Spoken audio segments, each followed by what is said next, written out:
오늘 이 아침에도 주님의 은혜와 함께하는 귀한 삶이 되시기를 바랍니다. 족보, 왜 중요하다고 생각합니까? 족보가 중요한 집안이 있습니다. 그러나 족보가 그렇게 중요하지 않은 집안도 있습니다. 족보가 중요한 것은요, 중요한 집안은 재산권이 좀 있는 집안들은 족보가 중요합니다. 왜냐하면 그 재산이 어디로 움직이느냐에 따라 있기 때문입니다. 그래서 우리 족보가 우리 집안이 이러한 재산이 있습니다 라고 하면 그 재산에 대한 분배가 있기 때문에 족보는 굉장히 중요합니다. 그러나 재산이 하나도 없으면요, 족보가 그렇게 중요하지 않습니다. 그러면 나눌 것이 없기 때문입니다. 남유다의 백성들이 바벨론에서 70년을 살다가 돌아왔습니다. 70년을 살다 돌아와서 자기들의 땅을 차지합니다. 그런데 70년이라는 시간은요, 한 세대가 건너간 세대입니다. 그러다 보니까 도대체 우리가 어느 땅에 살아야지 이 개념이 없는 거예요. 마치 철원은요, 6.25 전쟁 전에는 북한이었습니다. 북한 땅. 그러다가 6.25 전쟁이 일어나면서 철원이 남한 땅으로 변했습니다. 그러고 나서 이제 전쟁에 통하여서 사람들이 많이 죽었습니다. 한 집사님을 신방 가면서 물어봤어요. 6.25 전쟁 때는 어떠셨냐고. 저희 본가는 충청도에 있다 보니까 전쟁이 일어났어도 그렇게 전쟁의 막 그러한 소용돌이 속에서 살지는 않았었습니다. 그럼 우리가 잘 알듯이 철원 하면 백마고지가 생각나잖아요. 그래서 이 백마고지에서 그 철원 평화를 얻기 위해서 서로 주고받으면서 싸웠던 모습들. 그러면서 이 집사님한테 여쭤봤더니 이런 말씀하시는 거예요. 피난길에 총이 휙휙휙 지나가는데 내가 총을 피하는 것이 아니라 총이 자기를 피해 줘야, 총알이 자기를 피해 줘야 사는 거예요. 피난길에 가다가 잠을 자는데 폭탄이 펑 터지니까 옆에 사람은 죽고 자기는 살고, 이러한 모습이 있는 거예요. 사느냐 죽느냐는 정말로 순식간인 거예요. 그리고 나서 다시 철원 땅으로 돌아온 겁니다. 그러면 내 땅이 어디 땅이고 남의 땅이 어디 있는 거예요 도대체. 이 경계선이요. 철원 구 읍내를 가보면요, 노동낭사하고 철원 감리교회 자리가 있습니다. 철원 제일 감리교회 자리가 있는데 그 나머지 자리들은요 다 폐허가 버렸습니다. 옛날 구시가 지대라고 해서 그림을 만들어 놓고 요즘은 복원해놨다고 하는데 그 도시 지역을 보면 진짜 폐허, 아무것도 없어요. 그 땅에서 내 집을 찾는다는 거 불가능합니다. 이제 이스라엘 백성들이 바벨론에 의해서 폐허가 된 자신의 고국으로 돌아왔습니다. 돌아와서 자기의 영적 정체성을 차지합니다. 너는 어느 집밭 사람이야? 너는 누구야? 라는 그 정체성을 찾기 위해서 족보를 이야기하는 겁니다. 또한 그 족보는요, 이스라엘 백성들에게 너무 중요한 것이 땅 분배에서도 중요합니다. 우리 조상들이 어느 땅을 분배받았냐, 그 분배받은 땅은 그들의 가문 대대로 이어져야 할 땅입니다. 그래서 내가 어느 지파 족속입니다 라고 해야 그 땅이 자기의 삶의 터전이 되고 있다는 거예요. 그래서 이제 역대상을 시작하면서 자신들의 영적 정체성과 땅의 분배에 대한 문제로 인하여서 이렇게 족보를 쭉 이야기합니다. 또 족보를 읽는 우리들이 또 지루하지 않기 위해서 어떤 때는 위에서부터 족보가 내려오다가 갑자기 어느 때는 밑에서부터 족보가 또 올라가기 시작합니다. 그래서 족보가 오르락 내리락 하면서 우리 있는 사람들에게는 또 혼란스럽죠. 그리고 거기에서 익숙한 이름도 있지만 익숙하지 않은 이름들, 또 반복되는 이름들. 왜 그러냐면 이스라엘 사람들은요, 새로운 이름을 쓰는 것도 좋아하지만 자기 조상들의 이름, 그 이름을 그냥 또 쓰는 걸 또 좋아합니다. 그러다 보니까 같은 이름이 반복되니까 우리는 혼돈이 돼요. 이 사람이 그 사람이었나? 이 사람이 저 사람이었나? 하면서 혼돈이 돼요. 그 가운데 이 역대상에서 한 지파를 집중적으로 이야기합니다. 유다 지파도 집중적으로 얘기하지만 레위 가문에 대한 이 족보를 집중적으로 이야기하는 모습을 보게 됩니다. 왜요? 레위 가문은 너무 중요합니다. 이스라엘의 영적 근간을 이루고 있기 때문에 그래요. 레위 가문의 역할을 감당할 때는요, 그들이 하나님의 말씀 안에 살아갑니다. 그러나 레위 가문의 역할을 감당하지 못할 때는 하나님의 말씀을 잃어버려요. 우리가 이제 이 열왕기 하 말기에서 요시아의 종교개혁을 보면 이 종교개혁을 할 때 하나님의 말씀을 찾아내잖아요.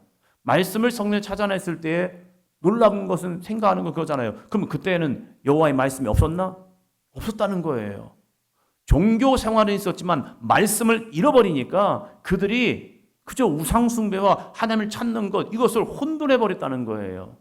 그러나 율법서를 발견했고 그 율법서를 발견하고 나서 왕이 자신의 옷을 찢고 야, 말씀대로 순종해야지 라고 하면서 그 시대를 영적 각성으로 만들어내요. 신앙생활은 하나님의 말씀을 끄집어내는 겁니다. 그래서 그 말씀에 순종할 때에 하나님이 기뻐하시는 믿음의 삶을 살아요. 그러면 그 말씀을 가르친 자가 누구냐 이거죠. 레위 가문이라는 거예요. 레위 가문이 제사장의 역할을 감당하기도 하지만 다른 레위 가문들은 각 지파로 흩어져 살면서 그들에게 하나님의 말씀을 가르치며 살아가는 존재들이에요. 그러한 사람들이 생업 때문에 말씀을 가르치지 않냐고 삶의 자리에 나갔을 때 이스라엘 백성들은 점점 말씀과 멀어지고 있다는 사실이에요. 그래서 다시 돌아온 이스라엘 백성들에게 레위 가문들, 제사장 가문들을 그들을 불러놓아서 다시금 하나님의 말씀을 전하는 자로 세워줘야 이스라엘 백성들이 다시 하나님의 말씀으로 서고 있다는 사실입니다. 한국교회가 처음에는 글씨를 모르는 사람도 많았죠. 그래서 하나님의 말씀을 가르치고 그 말씀으로 살아간다는 것이 만만치 않았습니다. 그래서 사경회 같은 걸 해서요, 하나님의 말씀을 열심히 가르치려 했습니다. 1년에 한 번씩은 사경회를 통해서 하나님의 말씀을 집중적으로 가르치면서 하나님의 말씀은 이런 거예요 라고 하면서 함께 나아갔죠. 그러나 요즘은 각 교회에서 제자교육도 하고 말씀 교육도 하면서 그것이 거의 이제 슬슬 사라지는 모습도 있는 것 같기도 해요. 그러나 우리가 끝까지 붙들어야 할 것은요, 하나님의 말씀입니다. 그 말씀 가운데 레위 가문이 또 해야 하는 것이 있습니다. 6장 31절입니다. 6장 31절. 언약궤가 평안을 얻었을 때에 다윗이 여호와의 성전에서 찬송하는 직분을 맡긴 자들은 아래와 같았더라. 아멘. 레위 가문이 가장 또 중요하게 생각해야 할 것, 하나님의 말씀을 가르치는 것 중요합니다. 그러나 두 번째로 중요한 것이 어쩌면 31절 언약궤가 평안을 얻었을 때에 다윗이 여호와의 성전에서 찬송하는 직분을 맡긴 자들이라는 거예요. 드디어 예루살렘 성을 만들고 예루살렘 성으로 법궤를 가지고 오지요. 법궤를 가지고 오기 전에 다윗이 만들어 놓은 게 여호와를 찬양하는 찬양대입니다. 그래서 이 여호와의 법궤가 들어온 회막 안에서 여호와를 늘 찬송하게 만들어 버립니다. 하나님께 제사하는 것, 기도하는 것, 그건 뭡니까? 대부분의 기도는요, 하나님께 영광을 구하는 기도도 있지만 하나님 주세요, 용서해 주세요, 하나님 우리를 긍휼히 여겨 주세요, 하나님 우리를 불쌍히 여겨 주세요 하면서 하나님의 간청, 이 대부분 기도예요. 그럼 하나님은 늘 주세요, 주세요, 주세요, 해주세요, 이거 해주세요, 저거 해주세요만 들으면 얼마나 하나님 힘드실까? 다 달라고 그러잖아요. 그런데 하나님의 거룩한 성막이 세워진 이유가 무엇입니까? 예배거든요.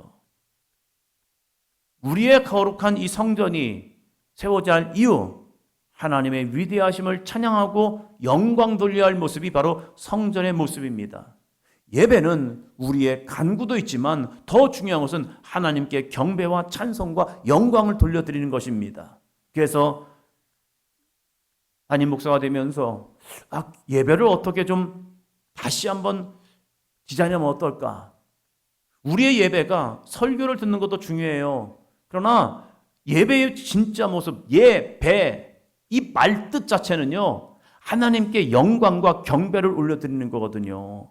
그런데 예배를 통하여서 영광과 경배는 많이 사라지고 설교의 시간이 더 많아지는 모습들. 그러면 진짜 예배는 무엇일까?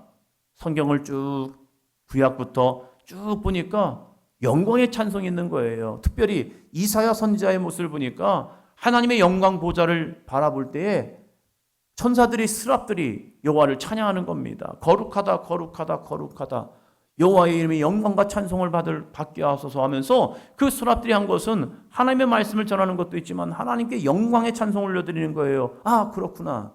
다윗이 여호와의 성막을 자기의 다윗성으로 예루살렘 성으로 가지고 오면서 그가 한 것은 여호와께 영광과 찬송을 드리는 거예요. 그러기 위해서 뭘 하느냐? 찬양대를 조직하는 겁니다. 왜요? 하나님은 영광 받기에 합당하신 분이기 때문입니다. 하나님이 우리를 창조하신 이유는요, 창조하셔서 에덴이라는 동산에 두신 이유는 하나님과 교제하는 건데 그 교제함의 모습 속에서 하나님의 이름을 찬송하기 원하시는 거예요. 여러분, 하나님께서 이 창세기 1장에 천지 창조하시면서 어떻게 하신지 아십니까? 보시기에 좋았더라. 보시기에 좋았더라.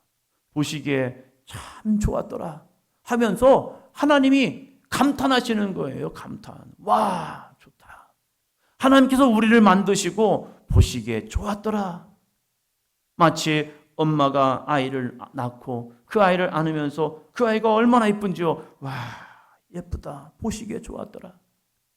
좋았다. 와, 이 모습. 그 하나님의 거룩한 은혜를 경험한 우리들도 하나님이 창조하신 세계, 하나님이 창조하신 공동체, 하나님이 엮으신 우리의 모습들을 바라보면서 하나님의 이름을 찬송하는 것, 이것이 우리의 거룩한 영적인 본분일 줄로 믿습니다. 그래서 레위 가문을 세운 거예요. 그 레위 가문들을 불러들여서 다윗이 여호와의 성전에서 찬송하는 직분을 맡겨준 겁니다. 우리 사도행전 교회가 이 거룩한 성전에 모여서 찬송하는 직분을 잘 감당할 수 있는 삶이 되시기를 주의 이름으로 축원합니다. 우리가 세상으로 나아가서도 마찬가지죠. 우리가 직장 생활을 통하여서, 우리가 가정 생활을 통하여서, 자녀들과의 관계에서도 우리가 여호와 이름을 찬송할 수 있다면 그것이 바로 거룩한 성전이 될 줄로 믿습니다. 가정에서 주님을 찬송하게 만드는 거죠. 차량 안에서 여호와를 찬송하게 만드는 거죠. 32절이요. 솔로몬이 예루살렘에서 여호와의 성전을 세울 때까지 그들이 회막 앞에서 찬송하는 일을 행하되 그 계열대로 직무를 행하였더라. 우리는 개미와 배짱이라는 그 이솝 우화를 보면서 열심히 일하는 개미들은 좋은 거고 노래만 하던 배짱이는 좀 참 문제가 있어 이렇게 생각을 하는 경우도 있었지요. 그래서 땀 흘려 수고해야만 일하는 거야.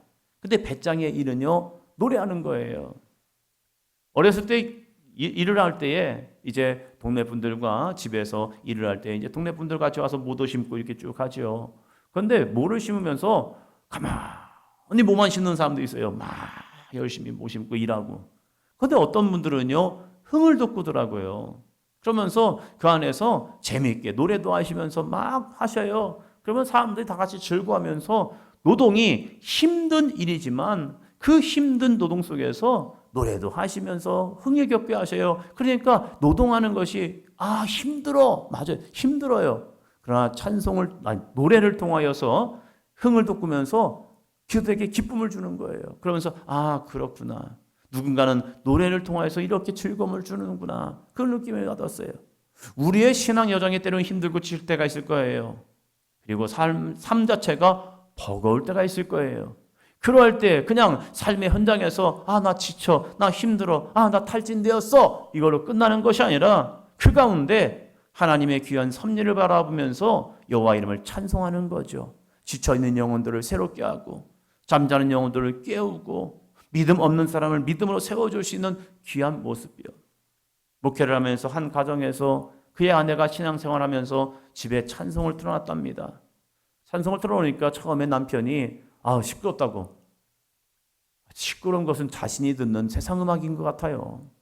그런데 아내가 들려주는 이 찬송 소리가 처음엔 시끄럽대요. 그러면서 끄라고. 그런데 계속 틀어준 거예요. 근데 어느 날 이 남편이 집에 들어오는데 찬송 소리가 안다는 거예요. 그러면서 오늘 안 트냐고. 어느 순간부터 그 찬송이 그 영혼을 슬며시 찬송의 모습으로 찬양하는 모습으로 그 영혼을 바꾸는 거예요. 오늘 우리의 삶의 자리에서 하나님은 이 레위인처럼 먼저 믿은 우리들을 하나님을 찬송하는 자로 불러주신 줄로 믿습니다. 세상 사람들은 힘들면 불평하고 원망하고 날씨가 이렇게 꾸룩꾸룩하면요, 아우 짜증나, 이 말이 많이 나오는 것 같아요.